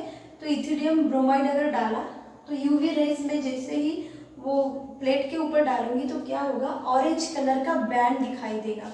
तो जैसे ही आपको ऑरेंज कलर का बैंड दिखाई देगा, मतलब आप उसको सेपरेट कर सकते हैं कि जैसे यहाँ पे कुछ ऑरेंज कलर के बैंड दिखे, यहाँ पे दिखे, यहाँ पे दिखे, तो आप इजीली फिर वो आप फ्रैगमेंट्स को सेपरेट कर सकते हैं। दूसरा वे है सेपरेट करने का एक्स रेज के लिए, ठीक है। पहले तो हमने डीएनए प्रोब्स डाले, फिर मैं उसके ऊपर एक्स रेज भी डाल सकती हूँ। अगर मैंने एक्स रेज डाल दिया उसके ऊपर तो जो भी आपका यहाँ पे जो डीएनए का जो बैंड आएगा वो ग्रे या फिर ब्लैक कलर में आएगा। आपको इथिडियम ब्रोमाइड ध्यान में रखना है, इथिडियम ब्रोमाइड से डीएनए स्टेन होता है, इसको भी ध्यान में रखना है, ठीक है। अगर ये टेक्निक से मैंने यहाँ पे ये टेक्निक से जीन को सेपरेट किया, अगर मैंने डीएनए यूज किया सेपरेट करने के लिए तो इसको साउदर्न ब्लॉटिंग बोलते हैं। अगर जेल इलेक्ट्रोफोरेसिस से मैंने आरएनए सेपरेट किया तो उसको नॉर्दर्न ब्लॉटिंग बोलते हैं, और अगर प्रोटीन सेपरेट किया तो उसको वेस्टर्न ब्लॉटिंग बोलते हैं। ये ध्यान में रखना है, ठीक है। फिर आपको ट्रांसफर असेंबली के बारे में पढ़ना है। देखो यहाँ पे जेल रहता, जैसे ही हमारे जो भी डीएनए के फ्रैगमेंट्स रहते हैं उनको हमने जेल के अंदर डाल दिया, ठीक है। अभी जेल के अंदर डालने के बाद आपको बताया कि जो भी जेल रहता है वो बहुत लॉन्ग ड्यूरेशन तक जेली लाइक नहीं रहता, कुछ दिनों बाद वो ड्राई हो जाता है। तो जो भी मेरे डीएनए के पीसेस है वो खराब हो जाएंगे, तो उसको मुझे लॉन्ग टर्म के लिए प्रिजर्व करके रखना है, तो उसके लिए मैं ट्रांसफर असेंबली यूज करूंगी। तो ये कैसे किया जाता है, ये क्यों इम्पोर्टेंट है। अगर मान के चलो कि आपको कोई फॉरेंसिक डिपार्टमेंट का काम करना है, ठीक है। कोई कल्प्रिट होगा कि जिसने कोई खून उसका आपको किसी का खून हो गया है, ठीक है। तो वहाँ पे आपको कोई ब्लड के सैंपल्स मिले, तो ब्लड के सैंपल्स तो थोड़े थोड़े से ही रहेंगे, ठीक है। तो फिर जैसे ही आपने डीएनए कलेक्ट कर लिया तो उसके कॉपीज आपके पास होते, बना लोगे आप बहुत सारे कॉपीज, बट उसको प्रिजर्व करके रखना है फ्यूचर के लिए। अगर आपको इन्वेस्टिगेशन के लिए उसकी ज़रूरत कब पड़ जाए बोल नहीं सकते, तो ऐसे वक्त में क्या करना है कि उसको नाइट्रोसेलुलस पेपर के ऊपर लेना है। कैसे लिया जाता है, ये जो एग्रोस जेल के अंदर जो भी आपके डीएनए के फ्रैगमेंट्स है उसको इस तरह से पेपर पे लगाया जाता है। तो ये ड्राई पेपर होता है, नाइट्रोसेलुलस पेपर, और ये यहाँ पे आप कई सालों तक आपका जो डीएनए है उसको प्रिजर्व करके रख सकते हैं। आई होप सो आपको जेल इलेक्ट्रोफोरेसिस पता चल गया। इसको ध्यान में रखना है, जेल इलेक्ट्रोफोरेसिस में कुछ नहीं करना है, सिर्फ जो भी हमारे डीएनए के फ्रैगमेंट्स है उसको हम ये पोर्स के अंदर डालेंगे। जैसे ही पोर्स के अंदर डालेंगे तो वो आइसो इलेक्ट्रिक पॉइंट पे क्या होंगे, रुक जाएंगे, ठीक है, न्यूट्रलाइज हो जाएंगे। जैसे ही आइसो इलेक्ट्रिक पॉइंट पे रुक जाएंगे फिर हम उसके ऊपर क्या डीएनए प्रोब डालेंगे। जैसे डीएनए प्रोब डालेंगे तो फिर आपको विजुअलाइजेशन करने के लिए उसको इथिडियम ब्रोमाइड डालोगे तो आप यूवी रेज से उसको देख सकते हो, तो आपको ऑरेंज कलर का बैंड दिखाई देगा, और फिर अगर एक्सरेज डालोगे तो आपको ग्रे कलर का बैंड दिखाई देगा। Thank you student. Today's topic is PCR from rDNA technology. PCR stands for polymerase chain reaction. This is discovered by Kerry Mullis in 1985. This technique is used to make the multiple copies of your DNA fragments. जो भी आपका interested gene होगा उसके अगर मुझे बहुत सारे copies बनाने हैं तो ये टेक्निक की मदद से मैं बहुत सारे कॉपीज बना सकती हूँ। डीएनए रेप्लिकेशन किस तरह से होता है, यही टेक्निक यहाँ पे यूज की गई है। जब भी डीएनए का रेप्लिकेशन होता है, आपको पता है कि डीएनए कैसे हेलिकल फॉर्म में रहता है, ठीक है। फिर उसको हेलिकेज आके क्या करता है, उसको अनवाइंड करता है, फिर उसका टेंशन भी रिलीज करना पड़ता है। इस तरह से फिर यहाँ पे डीनेचुरेशन होता है। फर्स्ट स्टेप क्या होती है, डीनेचुरेशन। डीनेचुरेशन मीन्स यहाँ पे temperature is very important. 95 degree पे हमको जो भी आपके पास डीएनए के जो भी फ्रैगमेंट्स है उसको हमको डीनेचर करना है, डीनेचुरेशन करना है। मतलब क्या करना है, जो भी स्ट्रैंड होंगे, ओके, जो भी एंटीपैरेलल स्ट्रैंड है उनको हमको सेपरेट करना है, ठीक है। क्योंकि यहाँ पे हमको आपके जीन की जो भी हमारे पास जो भी जीन है स्टडी के लिए उसकी कॉपीज बनाने हैं, तो ऑब्वियसली यहाँ पे सेपरेट करना बहुत ज़रूरी होता है। तो ये 95 डिग्री पे होता है। इसको temperature is very important, you have to learn this temperature. Then second step is annealing. What is the meaning of annealing? So here annealing means at the around 50 degree Celsius you have to attach the primer. सबसे पहले तो 95 degree पे हमने दो strand को separate कर दिया, ठीक है। स्ट्रैंड सेपरेट होने के बाद हमको क्या चाहिए, यहाँ पे प्राइमर अटैच होना चाहिए। तो यहाँ पे आपको एक बात ध्यान में रखना है, टाक पॉलीमर मतलब क्या होता है। एक डीएनए पॉलीमरेज, आपके बॉडी के अंदर जो भी डीएनए का रेप्लिकेशन हो रहा है, तो आपके बॉडी के जो भी एंजाइम है वो 37 डिग्री पे ही वर्क करते हैं, मतलब 37 डिग्री के अराउंड ही वो वर्क करेंगे। अगर 37 डिग्री के ऊपर टेम्परेचर चला गया तो आपके बॉडी के अंदर जो भी एंजाइम होंगे वो डीनेचर हो जाएंगे या फिर डीएक्टिवेट हो जाएंगे, वो कुछ काम नहीं कर पाएंगे। बट एक बैक्टीरिया होता है, ठीक है, आर्कियोबैक्टीरिया, जिसको थर्मस एक्वेटिकस बोलते हैं, वो बैक्टीरिया के अंदर जो भी सारे एंजाइम प्रेजेंट है वो बहुत ज़्यादा हाई डिग्री पे वर्क कर सकते हैं, मतलब अराउंड 200 डिग्री सेल्सियस पे ये जो बैक्टीरिया है वो उसके सारे एंजाइम इजीली काम करते हैं, ठीक है। अगर मैं मेरे बॉडी के एंजाइम अगर वहाँ पे लेके जाऊँ तो सारे एंजाइम तो भूल ही जाएंगे, ठीक है। तो इस तरह से आर्कियोबैक्टीरिया से हमने ये टाक पॉलीमरेज, डीएनए पॉलीमरेज लिया है। क्यों? क्योंकि हमको हीट रेजिस्टेंस चाहिए। यहाँ पे ये पीसीआर टेक्निक के अंदर हम जो भी डीनेचुरेशन कर रहे हैं, ठीक है, तो कैसे कर रहे हैं, यहाँ पे हम टेम्परेचर बढ़ा रहे हैं, तो ऑब्वियसली हमको ऐसे एंजाइम चाहिए जो कि टेम्परेचर रेजिस्टेंस होनी चाहिए। सो यहाँ पे इसके लिए यहाँ पे आपको टाक पॉलीमर दिया गया है, जिसको हम डीएनए पॉलीमरेज बोलते हैं। डीएनए पॉलीमरेज याद करो, डीएनए पॉलीमरेज क्या करता है, पॉलीमराइजेशन करता है। आपने डीएनए रेप्लिकेशन के अंदर पढ़ा है। तो उसके बाद एन्यूलिंग होती है, ठीक है। सबसे पहले डीनेचुरेशन हो गया, एन्यूलिंग। एन्यूलिंग के अंदर क्या होगा, जो भी प्राइमर होंगे वो अटैच होंगे दोनों स्ट्रैंड से, ठीक है। ये प्राइमर है, यहाँ पे 3' आपको पता है कि हमेशा 3' पे ही प्राइमर अटैच होता है, ठीक है। यहाँ पे 5' आ गया, primer means this is a short piece of RNA, ठीक है। देन यहाँ पे 5' और यहाँ पे 3', you know that there is a functional group attach to the 3' so हमेशा पॉलीमराइजेशन कैसे होगा, 3' टू 5' तक, ओके।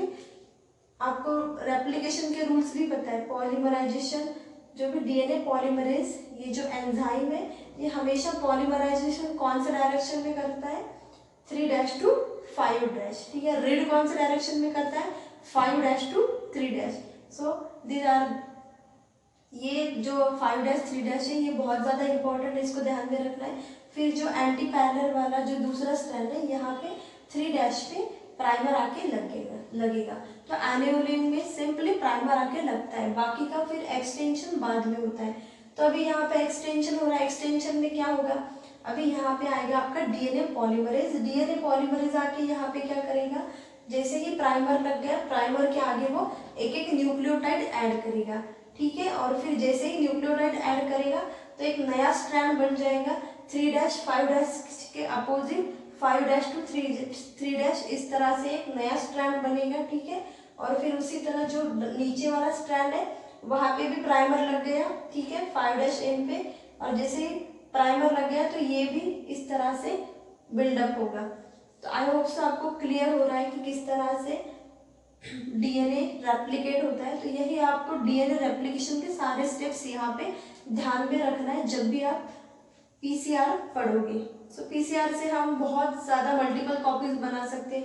ये कौन से केस में इम्पॉर्टेंट है कि अगर मुझे कोई जीन ऑफ इंटरेस्ट है, उसकी मुझे स्टडी करनी है, तो ऐसा हो सकता है कि मेरा जीन ऑफ इंटरेस्ट बहुत बार मतलब बिना यूज़, मेरा जीन ऑफ इंटरेस्ट जो है वो बहुत बार में ख़राब भी हो सकता है, कभी कभी मैं एक्सपेरिमेंट करते वक्त वो वेस्ट भी हो सकता है। तो ऐसे वक्त मुझे मेरा जो जीन ऑफ इंटरेस्ट है उसके मल्टीपल कॉपीज होना बहुत ज़रूरी होता है एज अ स्टडी पर्पस के लिए। सो ये टेक्निक से हम बहुत सारे कॉपीज बना सकते हैं जो भी आपके डीएनए के फ्रैगमेंट्स हैं। Thank you student.